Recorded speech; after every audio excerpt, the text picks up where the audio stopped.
Thank you all for your patience and welcome, Greg. I'm sorry for the technical difficulties there. Want to get us back on track here. My name is Dan Blake, at the Director at the Sonoma County Office of Education, and along with my colleague Sarah Lundy, I want to welcome you to week 2 of the Disrupt 2020 Summer Institute. We had a great first week last week and are hoping to do just the same this week, and very excited to have Gregg Behr joining us here momentarily to share some initial thoughts and get us started this week. Before we do that, I want to acknowledge just a handful of folks who have worked tirelessly behind the scenes and in advance of the Institute to make it possible. First and foremost, I want to thank Dr. Jenny Snyder, our Deputy Superintendent here in the Ed Services Department at SCO. At one point when the pandemic hit and we were looking at the Summer Institute as it's always been done, we thought, well, we may not be able to do an institute this year, but we quickly, like all of you are having to do, pivoted and realized, well, we could pull something off virtually, and we thank her for the support in allowing us to make that happen. With that, our entire team in the Ed Services Department at SCO has been amazing. Can't thank them enough, whether it's been setting up all of the schedules and websites and documents that have been pushed out to you in advance of the Institute. Many of the folks who will be presenting over the next couple of days are colleagues here at SCO, and we can't thank all of them enough for their efforts in a very busy summer. While they've tried to squeeze in some time off here and there, but it's certainly been a different summer than years past, that's for sure, and we thank all of them. We have a number of outside presenters as well, and you'll get to benefit from their expertise over the next couple of days, and we're very excited about the range of sessions that we're going to be able to offer you as you prepare for a very challenging but hopefully exciting and positive school year. And finally, I want to thank and introduce our county superintendent, Dr. Steve Harrington. 9 years ago, it was Dr. Harrington who came up with the original idea to have a summer institute focused on teaching and learning and really looking at what's on the horizon and what are those innovations that we need to be both aware of and prepared to bring back to our schools and our classrooms. And as part of that, knowing that teachers are making an extra effort to be a part of the Institute during their summer and during their well-deserved break, he is always committed to being able to provide stipends for participants. This year we're doing a little bit different with some post-institute work for those stipends, but we sincerely thank Dr. Harrington for his commitment to the Institute and to the professionalism of teachers and the teaching profession itself. So with that, I want to introduce County Superintendent Dr. Steve Harrington. Thank you, Dan, and it's an honor once again to be here to launch Disrupt 2020. I enjoyed the presentation last week, and I also want to thank all the participants for this week. In my 4 decades in education, I have never seen such a profound disruption to public education system. However, let's take this adverse situation and make it positive for students. I'm confident that we can use this time to transform our educational system for the better. When we return to the classroom, and we will return to the classroom, we will have expanded our ability to engage students with creativity, critical thinking, collaboration, and challenging lessons designed to help our students thrive in a rapidly changing technological world. And that is imperative to me, that we bring the best to the classroom. I'm grateful to our educational support services team, just as Dan acknowledged their background and support for this institute, under the leadership of Dan Blake, for their hard work. This summer is designed to be inspiring, informative, transformational, to meet our current moment. On behalf of the Sonoma County Office of Education, once again, I want to thank each of you for taking time out of your summer to attend this institute and to help you prepare for the school year that lies ahead. With your leadership and dedication at your school sites, our schools and staff and students will emerge stronger from this crisis. And we know that you will give your full and dedicated service to the children of Sonoma County. Thank you. Thank you, Dr. Harrington. And with that, I want to introduce and actually thank my colleague and the co-director of the Institute, Sarah Lundy. She has been amazing, doing so much work behind the scenes. And so, Sarah, I will turn it over to you.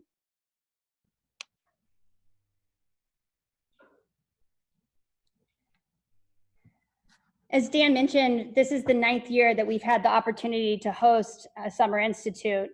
And with Dr. Harrington's support and vision from its inception, provocation and inspiration have really provided the guiding purpose and the real soul of this teaching and learning event. We've partnered with big thinkers, both from within our county and beyond our county, always in service of pushing the boundaries of what's possible for students. And this year, more than ever before, the world we've been trying to navigate together for the last few months has demanded that we really walk the walk. Hence the theme of the Institute, disrupt. We're no longer imagining how we might educate our students in profoundly different ways. Daily, for the last several months, we've been doing just that.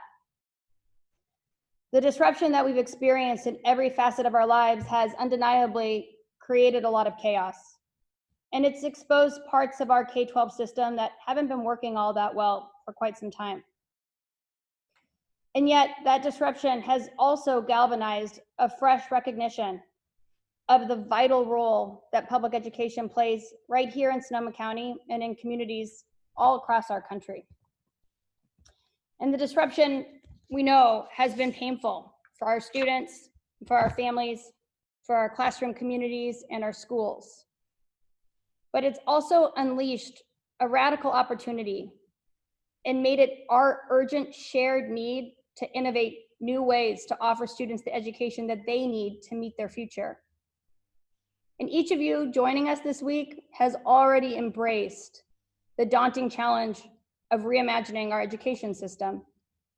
Each of you already know firsthand that building something better than what we had before requires daily acts of courage and patience. We hope that the next 2 days will be an opportunity for all of us to pool our collective hope and our collective commitment and help create a new way forward for our students and our community together. So before I turn it back over to Dan and introduce our keynote speaker, I just want to take a brief moment to talk about a couple of key logistics. In a moment, we'll make sure that you've got the Institute website once again in the chat for the Zoom. That's a one-stop shop for you to find all of the resources that you need, from the schedule to help you really navigate which sessions you want to be able to participate in over the next couple of days, to session resources, videos for sessions you might have missed or you'd like to be able to engage with again, other resources that the presenters and facilitators have added. You'll also be able to request follow-up support during the Institute and critically in the weeks and months ahead. So make sure that you check out the Institute website. If you missed our orientation this afternoon, there'll be an opportunity to check out the overview orientation video so you're ready to be able to make the most of your experience over the next couple of days. We're here for you to make sure that you have a great learning experience during the Institute. And more importantly, we're here for you in the weeks and the months ahead as we navigate the unique challenges and the real possibilities of the coming school year.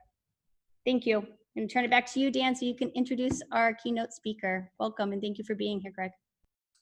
Thank you.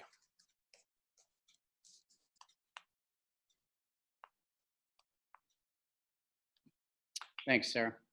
And it really is my honor, and I'm very excited to be able to introduce Gregg Behr. Some of my colleagues here at SCO and I have had the chance to get to know Gregg and the organization that he founded back in 2007 called Remake Learning in the Pittsburgh, Pennsylvania area.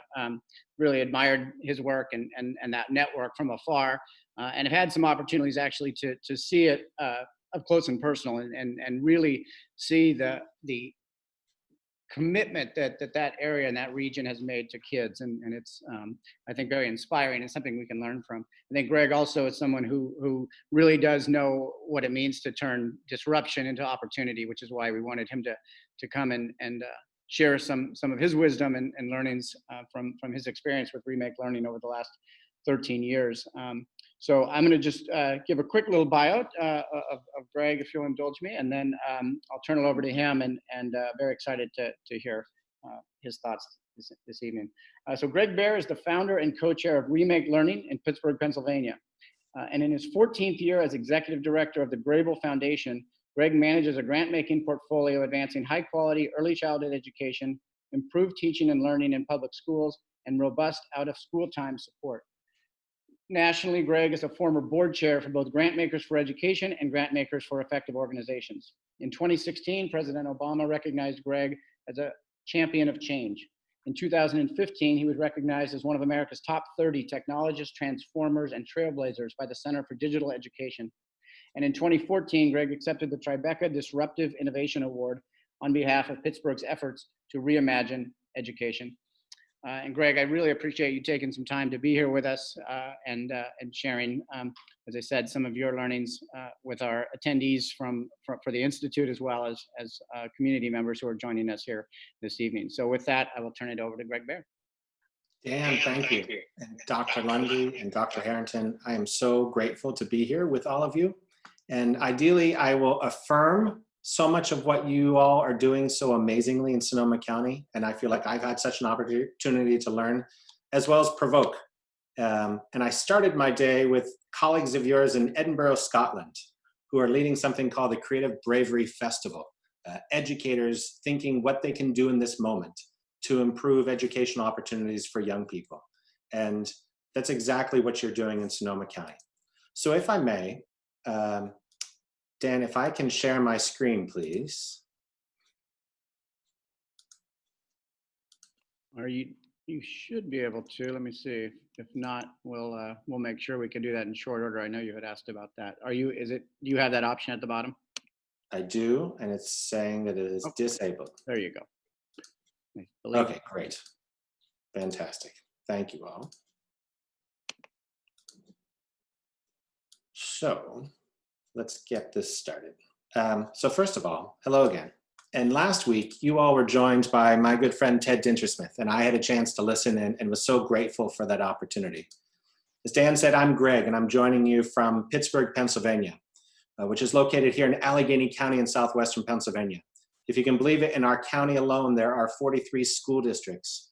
8 of those school districts are beginning the school year all remote. 8 of those school districts are beginning the school year as if there is no pandemic, and everything in between.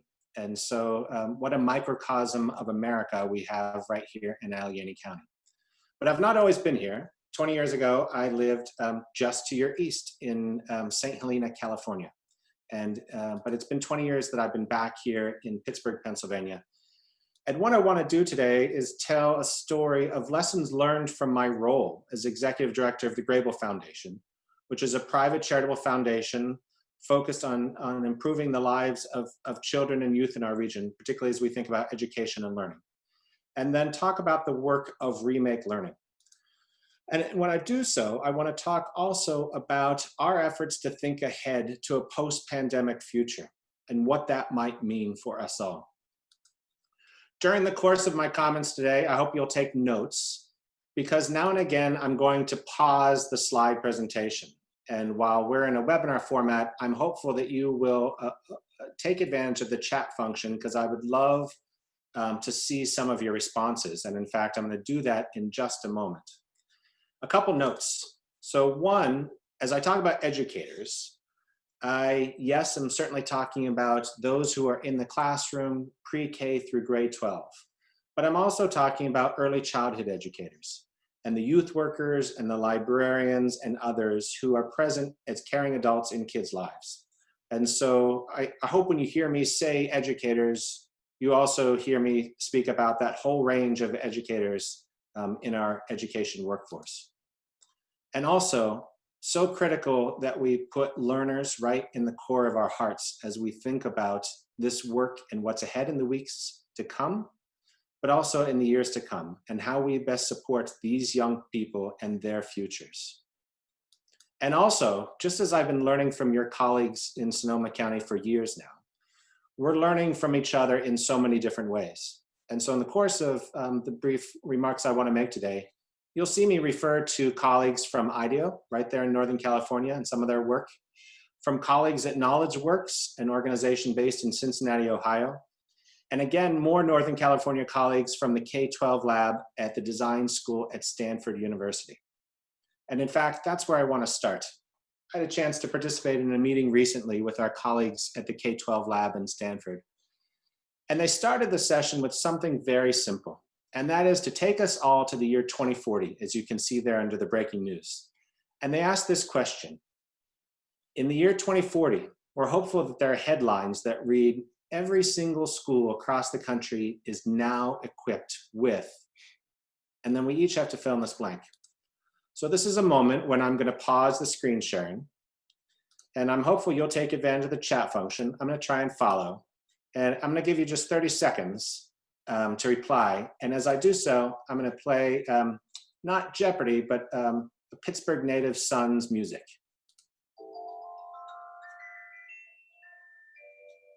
Compassion, empowered creative teachers. I love this. Music, arts, one-to-one technology. Outstanding, fully funded classrooms, of course, healthcare, thinking about the role of community schools.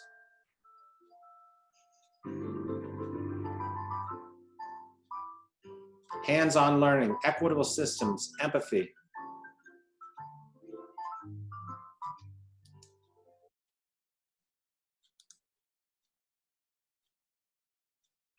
I'm so inspired by what it is that you're writing. Anti-racist curriculum. We've even got some Pittsburghers there in Northern California that have infiltrated. This is outstanding. So please keep these coming. So let me speak first to the work here in Pittsburgh at the Gregg Foundation. And just like all of you, we're wrestling with these twin pandemics of racism and COVID-19. And as a result, while we all have lessons learned about poverty and racism, I think we're all learning a lot more about the ways in which these insidious pandemics are affecting our lives. So let me just share with you some lessons learned for us in this corner of the world over the past 5 months, and share via the chat function or otherwise how they resonate with you. One of our lessons learned is the importance of field building.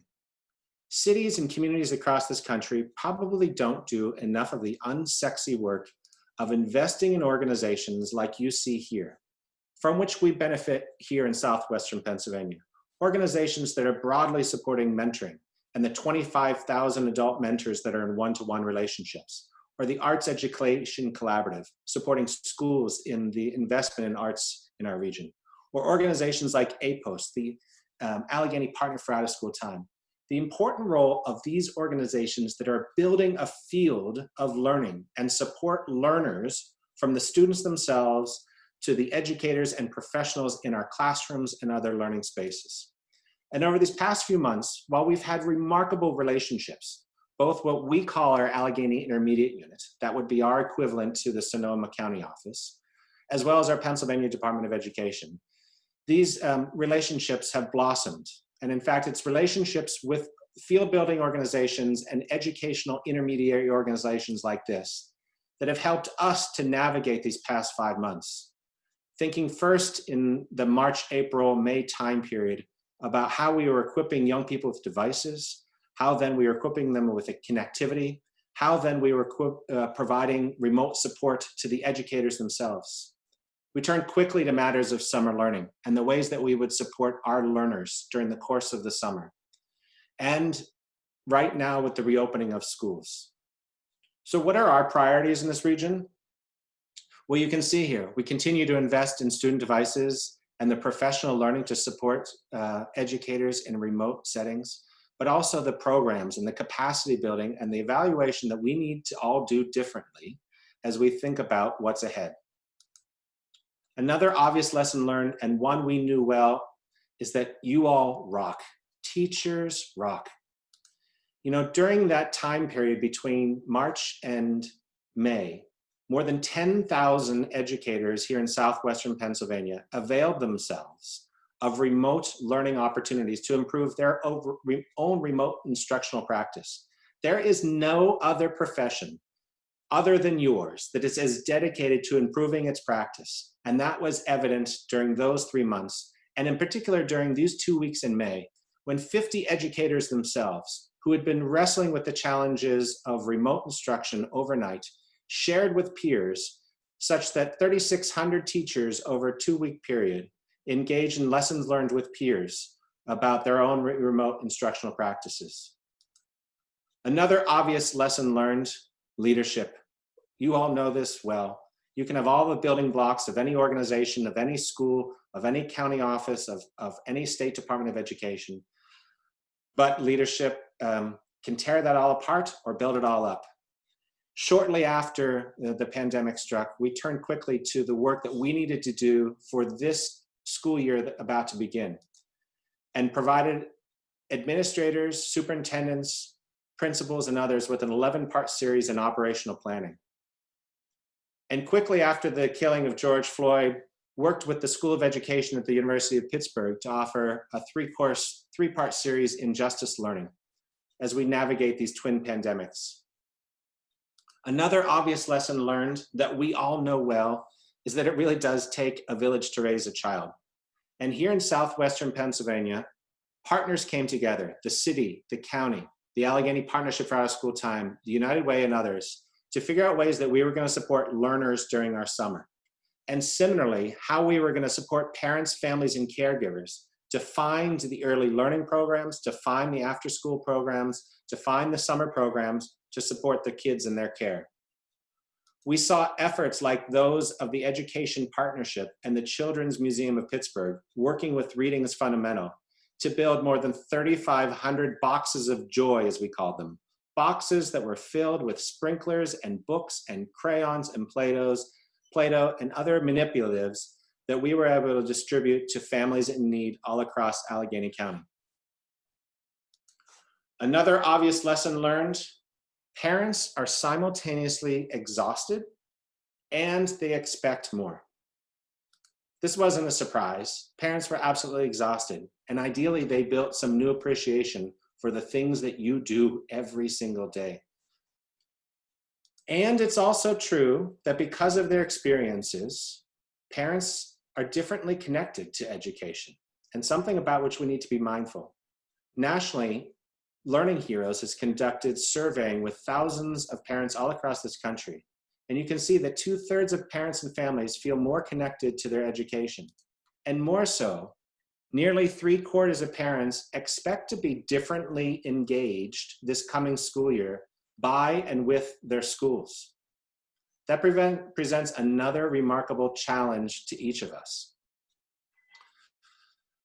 So if I may, I'm going to pause there again on some lessons learned. And while it's imperfect, I'd like to use the chat function again. And if you could just share one lesson learned, either as a parent or as an educator. Again, let's take 30 seconds here and follow this chat.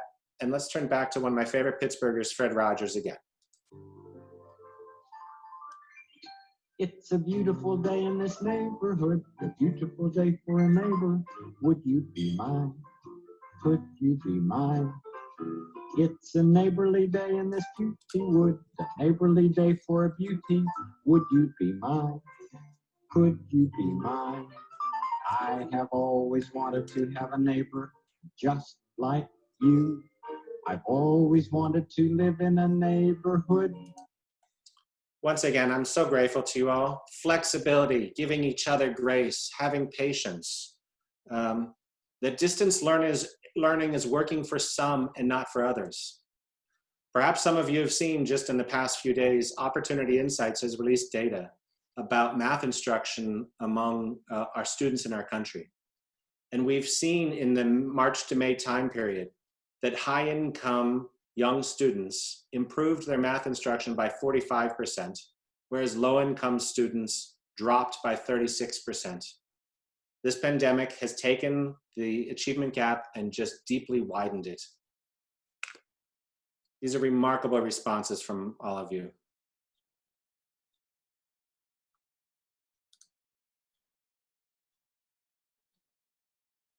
If I may, I'm going to share my screen again. So thinking of all of our lessons learned, I want to turn, if I may, to the work of Remake Learning. So yes, I wear a hat as executive director of the Gregg Foundation.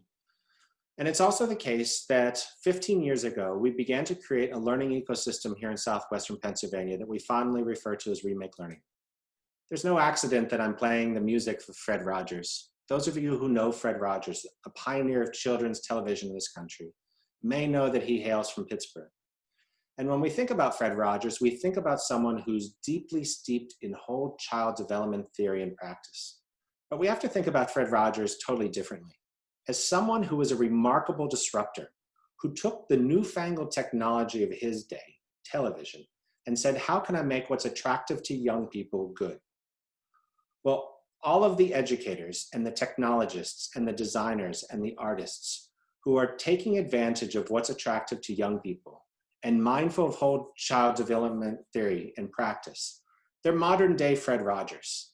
And so when we think about Remake Learning as a learning network, these are modern day Fred Rogers, just like all of you. In 2007, there was a small group of educators and technologists and other community leaders who began to come together to say, how could we think about not just education, but think about learning in our region differently? Over the course of a few years, that work expanded rapidly, embracing modern frameworks and practices like STEM and STEAM learning, youth and digital media, maker-centered learning, technology-enhanced learning.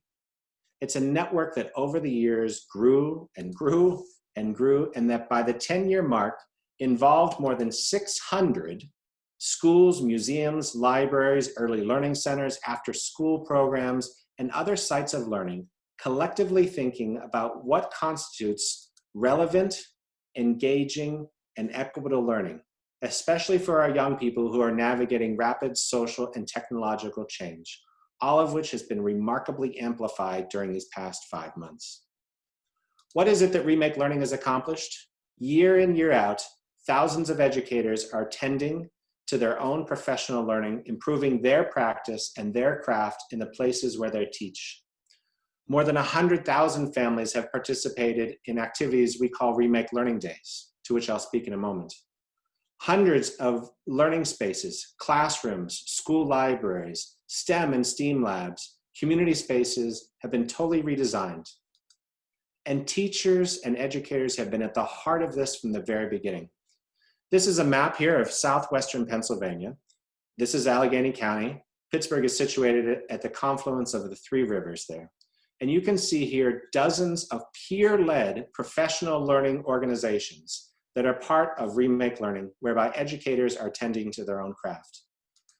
And much like Dr. Harrington has made grants available to support you in the months ahead, we've made funds available so that teachers can work with artists or designers in new ways, or technologists and librarians can support young people in new ways.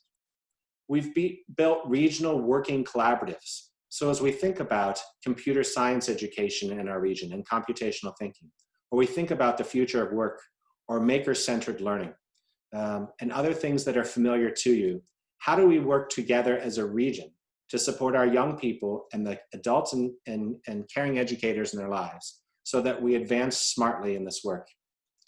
So much of it has been documented through films and video and certainly publications that are available on the Remake Learning website. And importantly, we've sought to engage parents, families, and caregivers so that parents understand, in fact, the remarkable ways in which learning is and has been remade in your classrooms for decades. How it is that they support the young children in their lives, that in fact, if they have kids who are lit up by maker-centered learning or technology-enhanced learning, how they can support them in our region, thinking of our region as a learning campus, and how parents and families begin to demand this future of learning for their young people and their communities. So much of this has been supported through something we call Remake Learning Days. Each of the past 5 years, nearly 30,000 families have come out to events in our maker labs and our STEM centers and other sites of learning. And in fact, this work has taken root in other places across the country. And in fact, last year, 8 cities from Chicago to Chattanooga and Philadelphia hosted Remake Learning Days. And in 2021, 16 sites, now including the state of Oregon, will host Remake Learning Days across America next April and May. All of this is ultimately focused on our young people and the learners themselves, and what we want for them and how we support educators by really cultivating upon that sense that it does take a village. And how do we take advantage of home life and online and other opportunities, and also our libraries and museums and parks and all of the places where young people learn. Because ultimately, as all of us have said time and again, we want for young people to have different futures, given that we know that they're developing their identities differently, seeking affirmation differently, consuming and producing information differently. We want them to be active critical thinkers. We want them to challenge and examine and dissect the social systems in their lives, and that in fact maybe have held them back. We want them to connect to all the places where they learn, to connect to learners in their own communities like Sonoma County, halfway around the world in Edinburgh or wherever it might be. We want them to explore and to play and to wonder. And ultimately, we know that there are things that are timeless and classic as we rush into this future. And there's nothing that'll ever replace deep and caring relationships. And what are the ways that we can support deep and caring relationships? As we think about this work to remake learning in our region, we are committed to equity. And for us in our region, that means learners in poverty, learners of color, learners in rural areas, girls in STEM, and learners with disabilities. And if you'd like, you can follow this work on any number of social media platforms, as well as remakelearning.org. So just like you, we've been navigating this disease pandemic and this racist pandemic. And just like you, we've been asking any number of questions. And I've been particularly inspired by the way that our colleagues in Northern California at IDEO and Open IDEO, through their Reimagined Learning Challenge, structured some questions that might provoke all of us, such as, what if we bent time to better meet the needs of our students? How can we think differently about how we're using time, how we construct time, and similarly, how we construct space? What if we thought about families as new allies in this new future of learning? How might we engage parents, families, and caregivers differently, knowing that ideally they have a new appreciation for what it is that educators do, but also knowing that they expect and want to be involved differently? How do we think about families as a remarkable force in public education, and how might we support them differently? What if we continue to expand the boundaries of learning? There is nothing more critical than that school and what you do every day. And how do we cultivate that sense of learning for the learners themselves, for their families and others, so that we really genuinely build learning communities in all of the places where young people learn? And what if this time, really this time, is a chance to catalyze a new future of learning? As our colleagues from IDEO through an international work ultimately said, first and foremost, relations comes first. As the home of Fred Rogers, we believe that, we endorse that, we know that to our core. We also know that teachers and parents and family givers are oversaturated and overwhelmed. How do we support you all differently?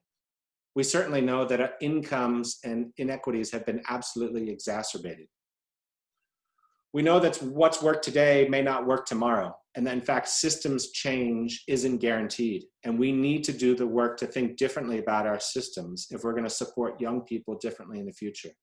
And part of the systems change also means thinking differently about how we're supporting neighborhoods and homes. So just like you, we've been asking these questions. And at Remake Learning late last year, pre-pandemic, we began to think about how we deepen our region's commitment to do what it is to remake learning. Because we believe that tomorrow calls us to forge a future where every day holds promise for every learner, where youth, families, and educators connect not only timeless ideas, but also new ways of learning to prepare for what comes next, no matter what comes next. Again, in a moment, I'm going to ask you for your questions, what you're asking about this moment of time. But if you'll allow, I want to show a 2-minute video that helped us launch what we call the Tomorrow campaign that launched in early May. Take a look. About whether a robot could do your job. About how the way you get to work or shop for food or unwind at the end of the day is changing. About what kind of a world future generations will inherit. We've made it through uncertain tomorrows before. That's because we've never stopped wondering, and we've never given up hope. Today, we know more than we ever have. About how to solve problems, about how our brains develop, about how to stay grounded in what makes us human while exploring the frontiers of what humans can make. The future holds tremendous promise. Promise that we can find the potential inside any learner. Promise that together we can nurture that potential in each and every child. Promise that we can let loose the brilliance of an entire generation. That future is closer than you think. But to make a better tomorrow, we have to act today. Let's forge a future that holds promise for every young person. Let's connect timeless ideas with new ways of learning.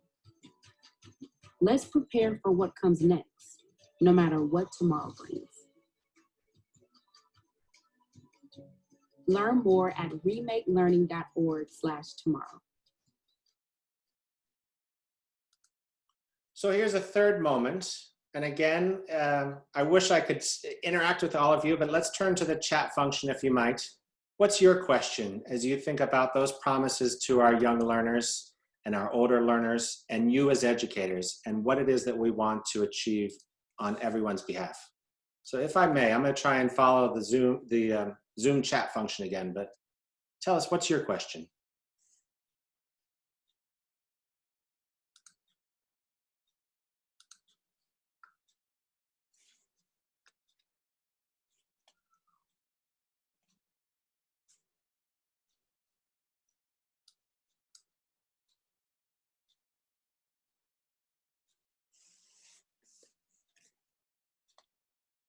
So how do we get permission to go outside standards and curriculum to focus on the needs of our learners?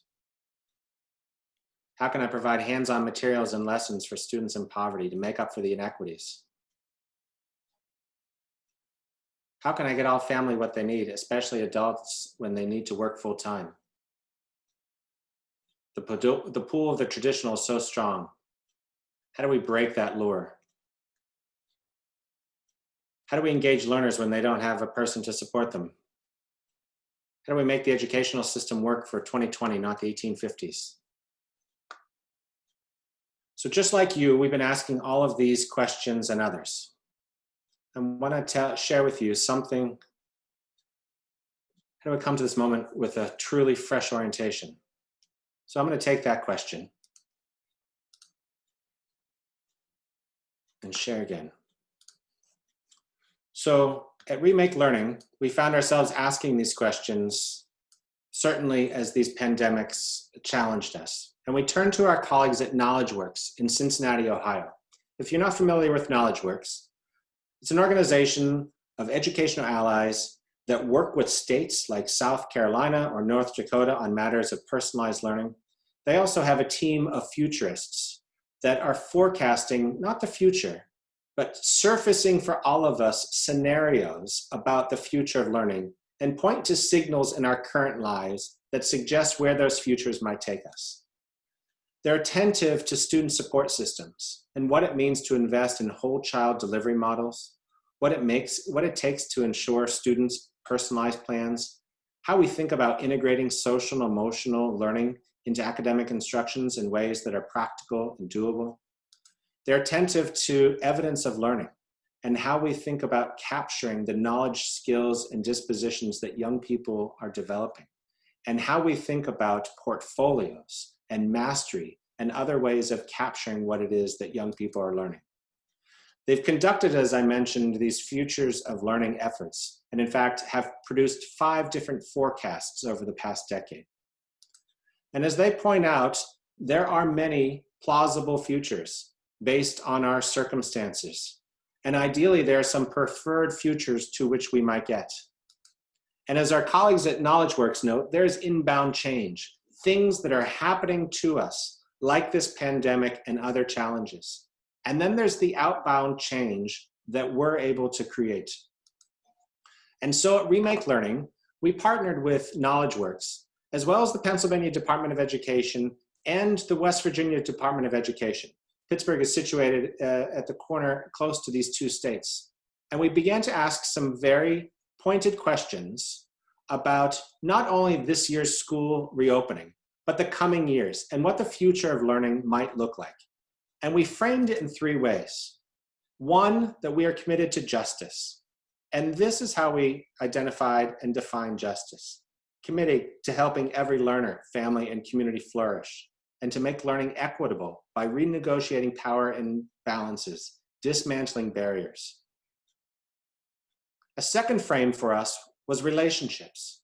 How do we prioritize meaningful relationships among learners and their families, peers, educators, and mentors? How do we develop cross-cultural understanding and social capital that unlocks opportunities for young people to thrive?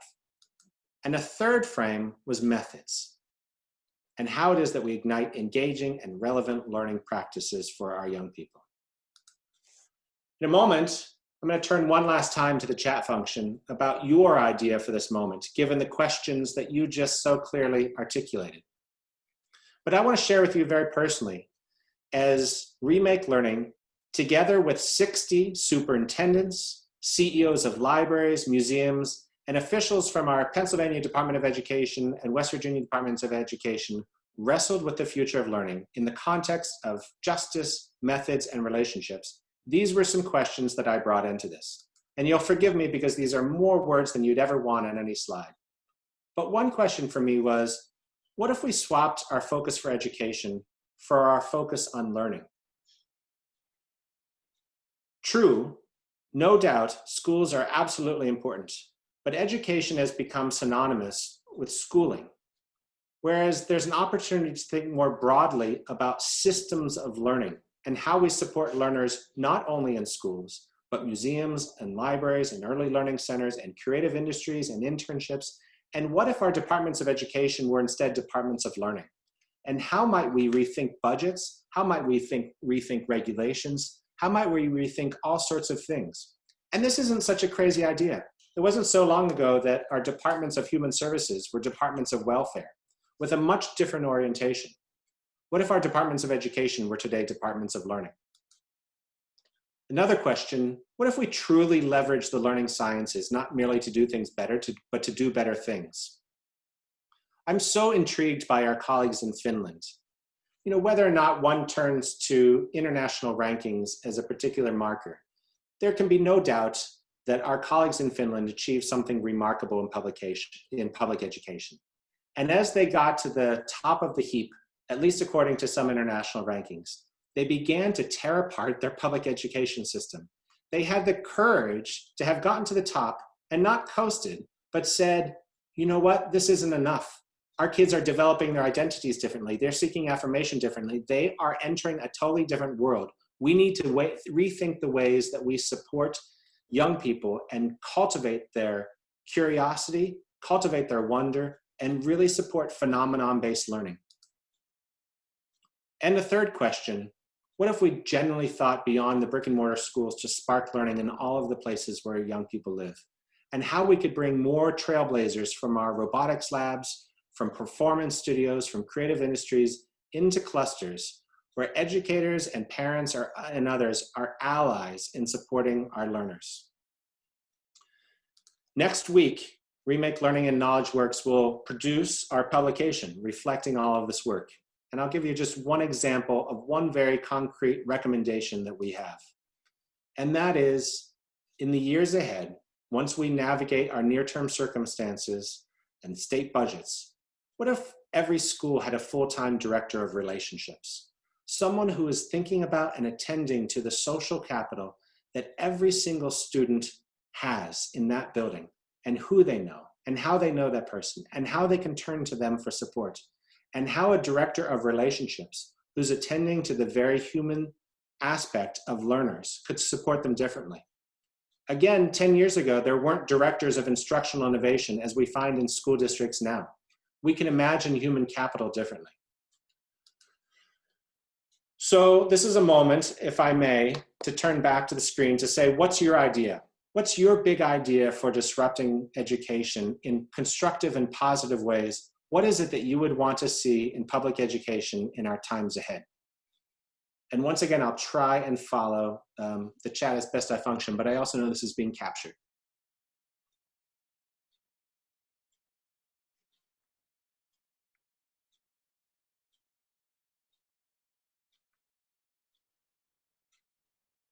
Integrating arts and social emotional learning. Thinking differently about connections in the community, about improving environmental practices and green planning in our schools and our institutions in support of students and staff.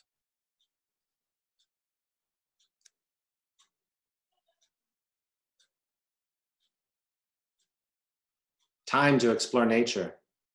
Learning is mastery learning, stopping the sorting of students in grade levels, as colleagues in Cleveland have been thinking about doing.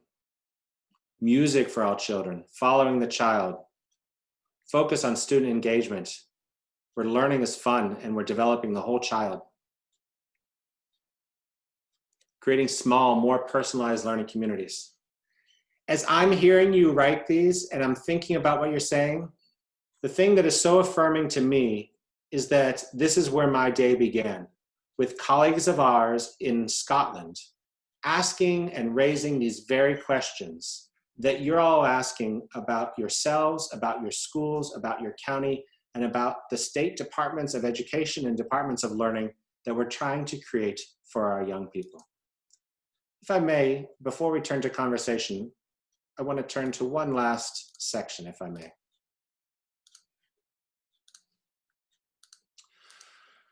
So as I mentioned, the Tomorrow campaign is something that Remake Learning launched in May and continues through October. Ideally, it's a call not just to educators in this region, but a call to educators across the country. And you can find every week original stories and storytelling. You'll find every week conversations, as this coming Thursdays with Catherine Prince from KnowledgeWorks. Also next week, looking at hiring and thinking about hiring differently. And we really want to hear from you. You're doing amazing work. You've already expressed in brilliant ways how you would remake tomorrow. And we want to help to amplify your ideas.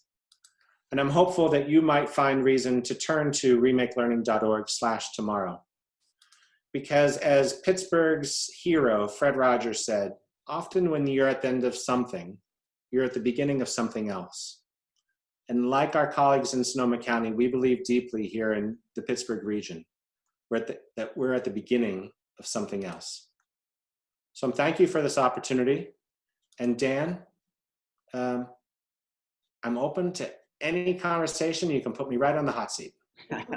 Thank you so much, Greg. I think I speak for a lot of folks that were we in an auditorium together, just the questions you posed alone there would have gotten us all on our feet. So I personally would have given you a standing ovation for that. So I want to ask a couple questions, and I'm going to encourage, while I do that, the audience members to use the chat feature to pose specific questions that you have for Greg, and we'll go through as many of those as we can. But I know from a conversation with you a number of years ago, actually, when you started having the pancake breakfast meetings and your at that time small network, was envisioning what was possible.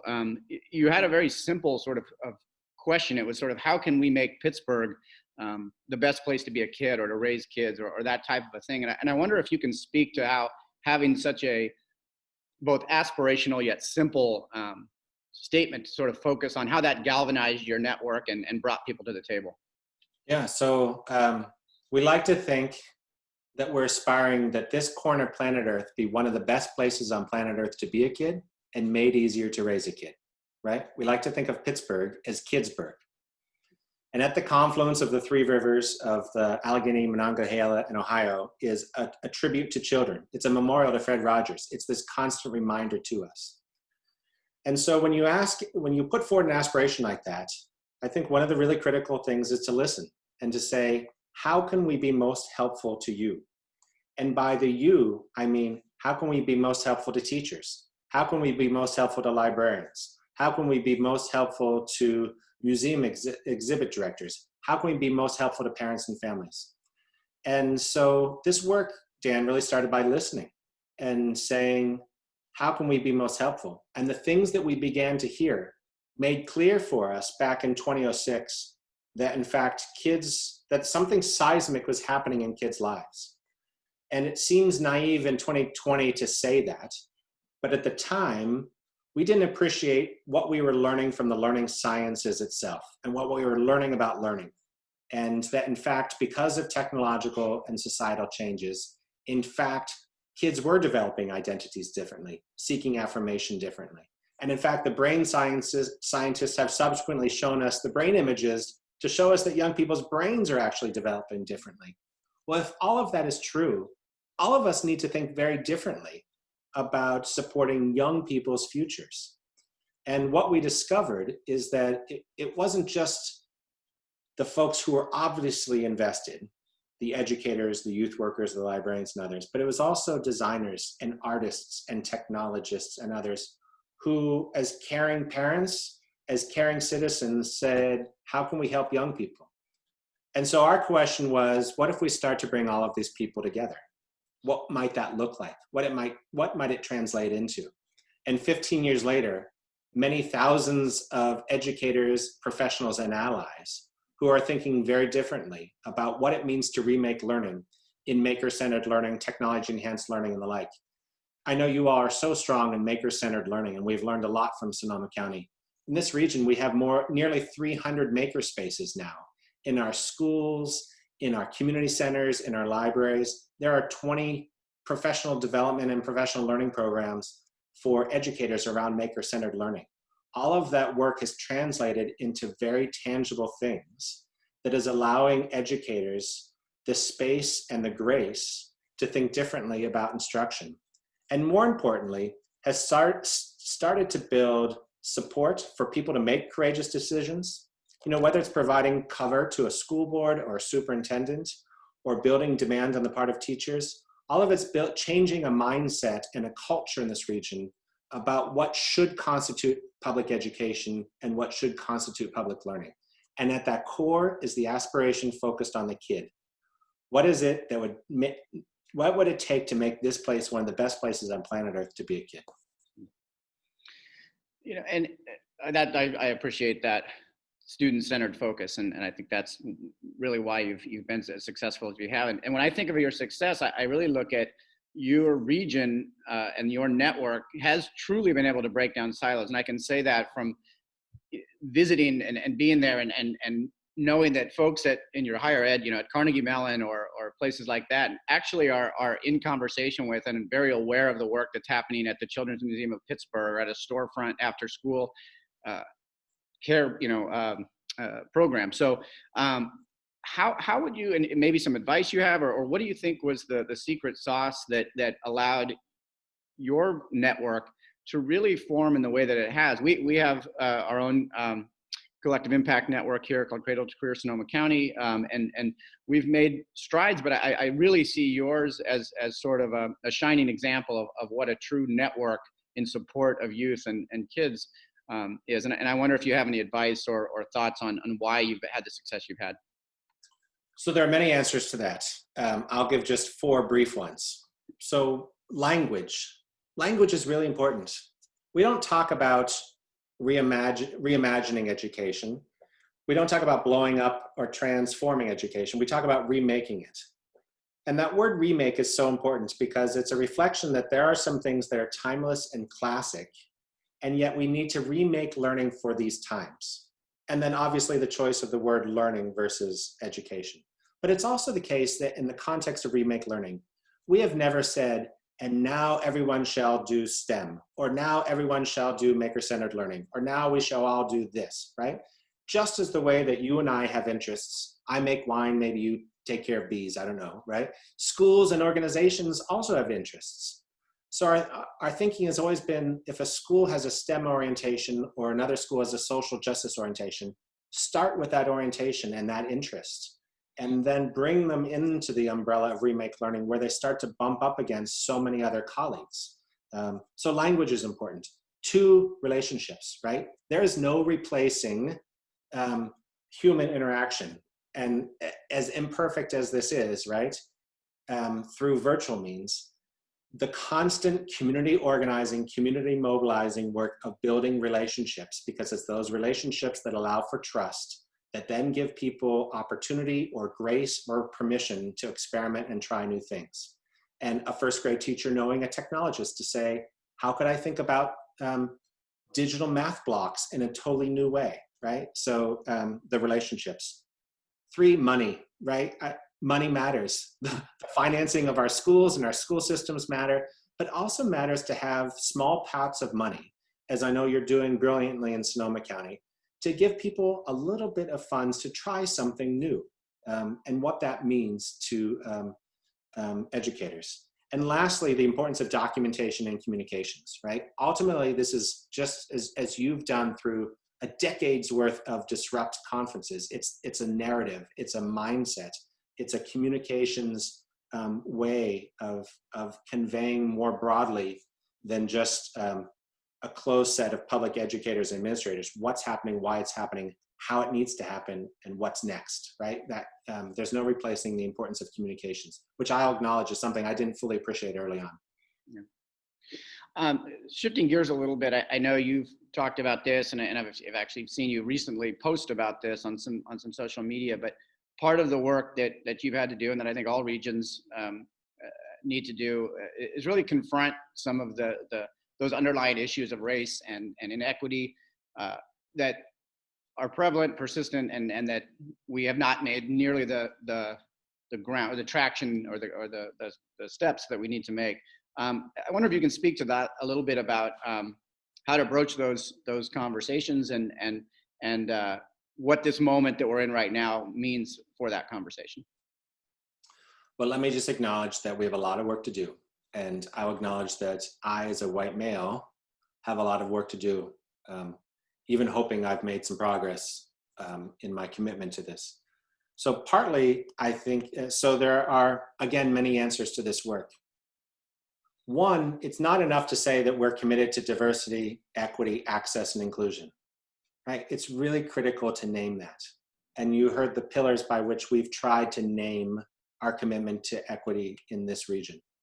But then to be sure that as we think about grants that are distributed, events that are organized, stories that are told, conference delegations that are organized, that we're especially mindful in all of that work at all of the time in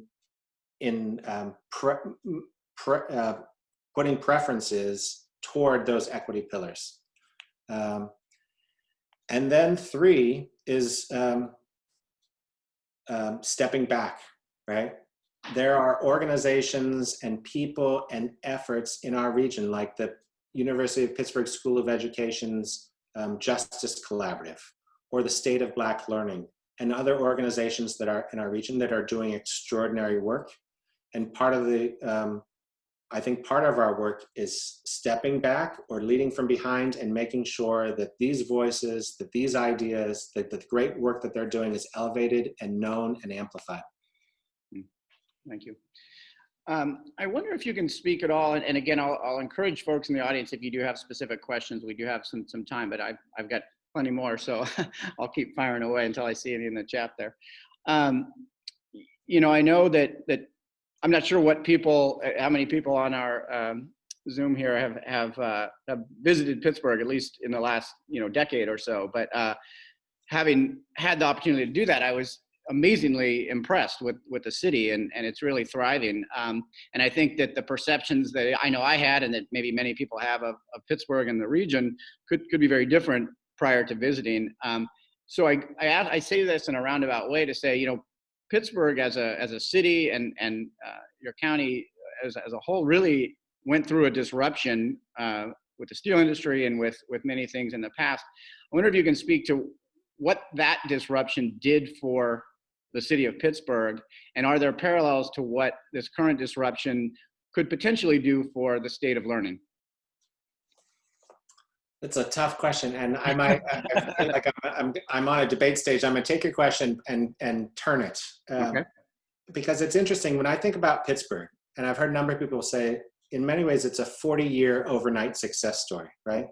It is 40 years of hard work, and all along that way, the city has been changing dynamically. I think there's a great analogy there to schools. I think so many people think that schools are stuck the way that people thought Pittsburgh was stuck, as some rusting city whose past was behind it, that was smoky. And you come to this city and you see something entirely different, right? And that's what's happening in our schools and in our classrooms. That we have this sense that some people have a sense that they're stuck in the 1950s, an industrial age model.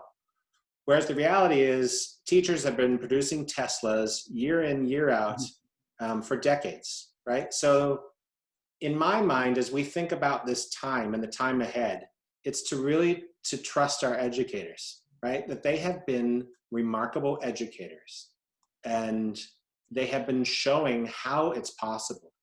And what other profession in these past 5 months has changed itself as dramatically as teachers themselves? And so I think investing a lot of trust in our teachers and educators writ large to lead us forward would do us well. Great answer. Thank you.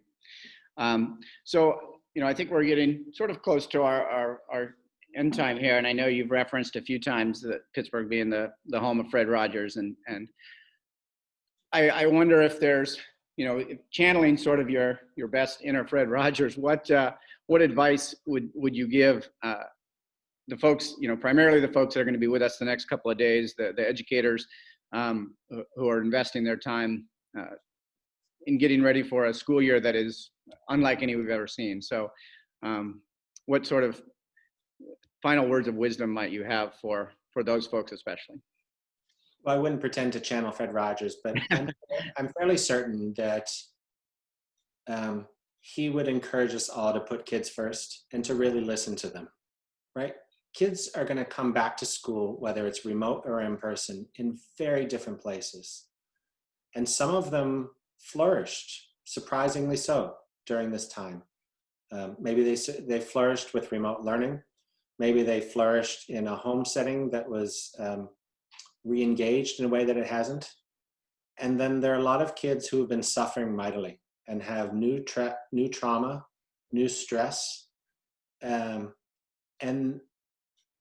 to me, the most important thing about getting back to school is not so much the writing or the math or the other subject, but those relationships and that sense of belonging, and the kids knowing that there's an adult in their lives that cares. Oh, hear, hear. Well, Greg, we can't thank you enough for taking some time. I know it's a little later back in your neck of the woods at 7 o'clock back there. I appreciate you spending some of your time this evening sharing the great work that you are doing with, and not just you, I know it's an entire network, but your willingness to come and share that with our attendees and with our community. We have a lot to learn from you, and hope that we can share some of our wisdom back to you and your colleagues as well. But thank you for taking some time and kicking off week 2 of our Institute. Thank you. Well, it's such a great honor to join you. And yes, there's no doubt I'm going to continue, and we're going to continue learning from the great work that you and educators in Sonoma County and Northern California are doing. So thank you. Thank you so much, Greg. And to everyone on the Zoom here and those of us joining us on Facebook, thank you very much. We look forward to a very inspiring and hopefully productive next couple of days. And we will see you tomorrow morning at 8:30. Those of you that are Institute attendees, we'll see you at 8:30 for the first block of sessions. So thank you all and have a great evening. Thank you all. You take care. All right. Bye-bye. Bye-bye.